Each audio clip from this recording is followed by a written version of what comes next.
Hi friends, అందరికీ నమస్తే అండి. అందరూ బాగున్నారండి? మనమైతే ఇప్పుడు సాహిత్య విమర్శకు సంబంధించి చాలా పెద్ద టాపిక్ అండి. మనం కొద్ది కొద్దిగా అయితే క్లాసెస్ అయితే డిస్కస్ చేసుకుంటున్నాము. అయితే నాకు ఒక కామెంట్ వచ్చిందనమాట. ఏంటంటే, మేడం మనం ఇది ఆధునిక సాహిత్య విమర్శకు సంబంధించి ఉన్న కవుల్లో 6th నుంచి 10th వరకు ఉన్న కవుల్ని చదివితే సరిపోతుందా అని చెప్పేసి కామెంట్ పెట్టారండి. మేడం 6th నుంచి 10th వరకు కూడా కవుల్ని చదవాలి. ప్లస్ మనకి ఆధునిక సాహిత్య విమర్శలో వేరే కవులైతే ఉన్నారండి. వాళ్ళని కూడా చదవాలి. ఎందుకంటే ఇక్కడ విమర్శన గ్రంథాలు వచ్చినాయి అనమాట. అక్కడ ఏంటంటే వాళ్ళు రచించిన గ్రంథాలు వచ్చినాయి కవులు, ఇక్కడేమో విమర్శన గ్రంథాలు వచ్చినాయి అనమాట. సో అవి ఇవి మొత్తం చదవాలండి. 6th నుంచి 10th వరకు ఉన్న కవులతో పాటు ఇక్కడ మనకి ఏంటంటే సాహిత్య విమర్శలు ఎవరైతే కవులు వస్తున్నారో వాళ్ళందరి గురించి చదవాలి. ప్లస్ వాళ్ళు రచించిన విమర్శన గ్రంథాలను కూడా మనం చదవాల్సి అయితే ఉంటుందండి. ఫ్రెండ్స్, ఈ క్లాసులో అయితే మనం నాటకం అంటే ఏంటి, నాటకం యొక్క లక్షణాలు ఏంటో మనం చూద్దామండి. ఈ నాటకం గురించి, నాటకం యొక్క లక్షణాలు ఇవన్నీ కూడా మనకైతే ఎంఏ టెక్స్ట్ బుక్లో అయితే చాలా పేజెస్ అయితే ఉన్నాయండి. కన్ఫ్యూజ్ అయిపోతారు. సో మనమైతే ఎస్ఎండ్ఎస్లో చూద్దామండి. సాహిత్య ప్రక్రియలో అత్యంత శక్తివంతమైన మరియు విశిష్టమైన ప్రక్రియ నాటకం. పాఠకుల హృదయాలను రంజింపచేయడంలో తలమానికమైంది నాటకం. భారతీయ నాటక చరిత్ర చాలా ప్రాచీనమైంది, కానీ తెలుగు నాటకం మాత్రం ఆధునిక యుగానికి చెందింది. తెలుగు నాటక రంగానికి మహోజ్వలమైన చరిత్ర ఉంది.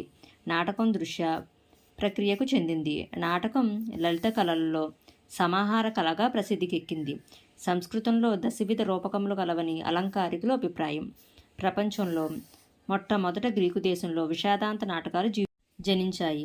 ఆ తర్వాత విషాదాంత నాటకాలే విభిన్న కథా వస్తు వైవిధ్యంతో దశరూపకములుగా విశ్వవ్యాప్తమైనట్లు లాక్షణికులు పేర్కొంటున్నారు.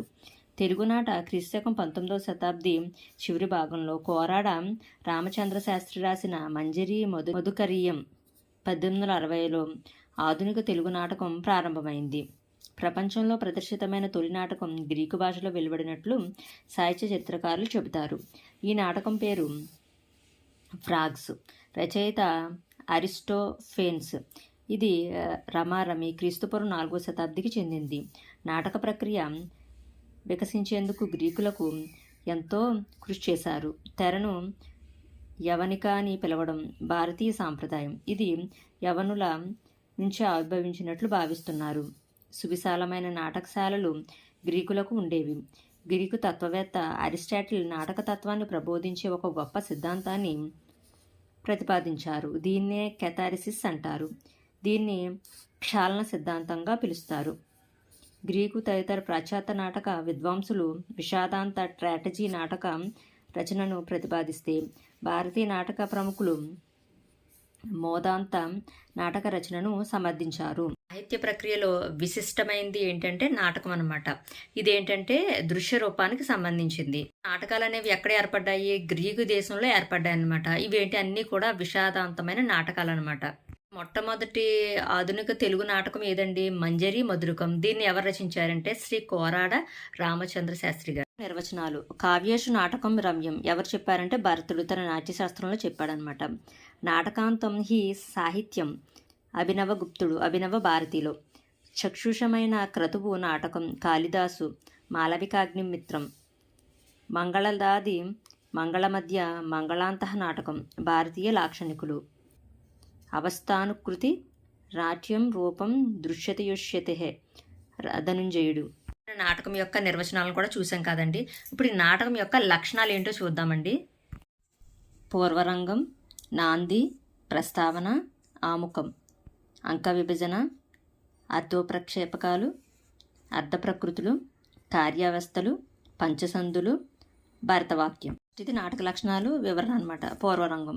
నాటకం నిర్విఘ్నంగా సభారంజకంగా నెరవేరాలని ఆశతో చేసే పూజా కార్యక్రమం. లక్షణాలలో మొదటిదనమాట పూర్వరంగం. ఇది ఏంటంటే ముందు చేసే పూజా కార్యక్రమం అనమాట. అంటే ఏంటంటే ఎటువంటి విఘ్నాలు కలగకుండా చేసే పూజ అనమాట. ఇది పూర్వరంగం. నెక్స్ట్ నాంది. నందు ధాతువునకు సంతోషకరమైంది అని అర్థం. నందయతిథి నాంది అని ఉత్పత్తి. సభా సమక్షంలో రంగస్థలంపై సూత్రధారుడు చదివే మంగళాచరణ శ్లోకం. దీన్ని నాంది శ్లోకం అంటారు. దీనిలో కొంచెం రాబోయే కథను సూచిస్తుంది.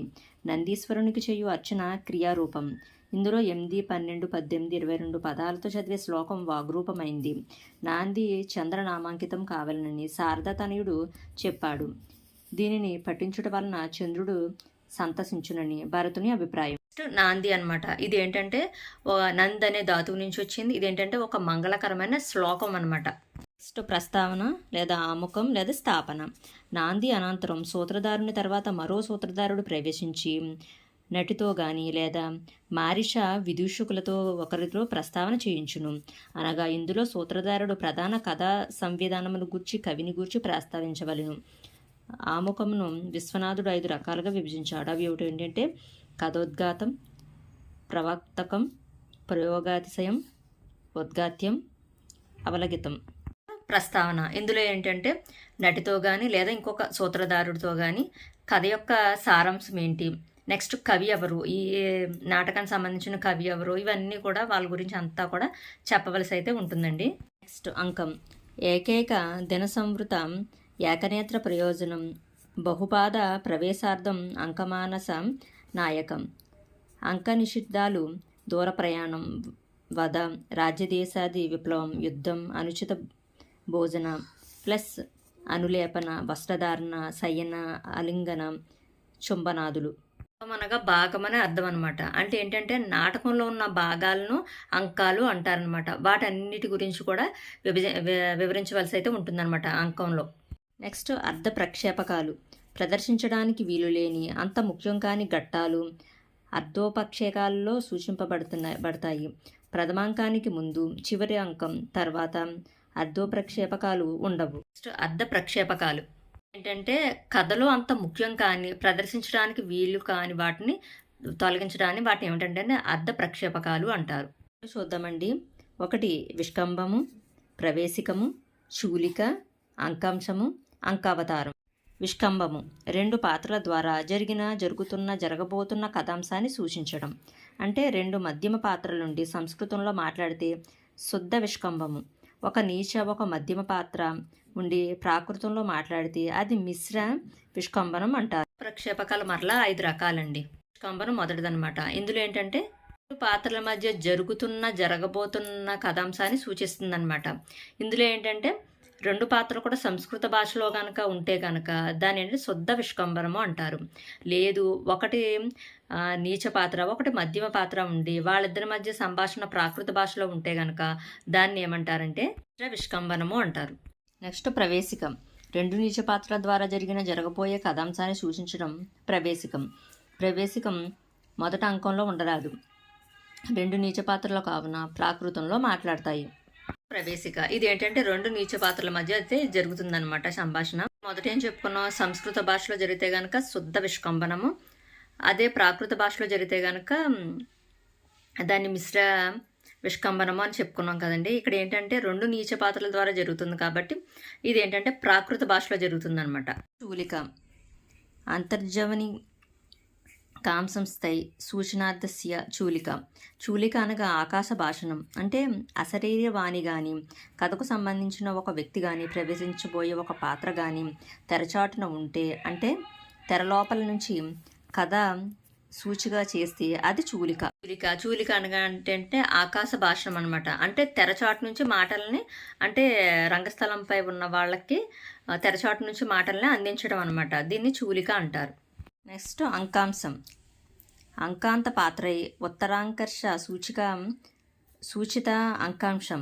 అంటే అంకాంతం యందలి పాత్రల చేత ఉత్తరాంకార్థం సూచించబడితే అది అంకాంశం అవుతుంది. అంకాంశ అంటే ఏంటంటే ఉత్తరార్ధ పాత్రలను సూచించబడితే వాటిని అంకాంశము అంటారు. నెక్స్ట్ అంకావతారం. పూర్వాంకంలోని పాత్రల చేత ఉత్తరాంక కథ సూచింపబడి తర్వాత అంకంలో వారే ప్రవేశిస్తే అంకావతారం.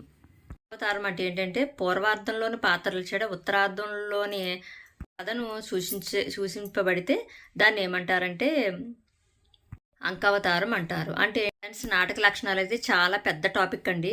సో ఈ ఒక్క క్లాస్లో అయితే మొత్తం అంతా చెప్పలేను. సో అందుకని సగం చెప్పి మిగతా క్లాస్ అయితే రేపటి క్లాస్లో అయితే డిస్కస్ చేసుకుందామండి. ఫ్రెండ్స్, ఈ వీడియో నచ్చితే వీడియోకి అయితే లైక్ చేయండి, కామెంట్ చేయండి. మన ఛానల్ కొత్తగా చూస్తే కనుక సబ్స్క్రైబ్ చేసుకోండి. ఓకేనా ఫ్రెండ్స్, బాయ్ ఫ్రెండ్స్.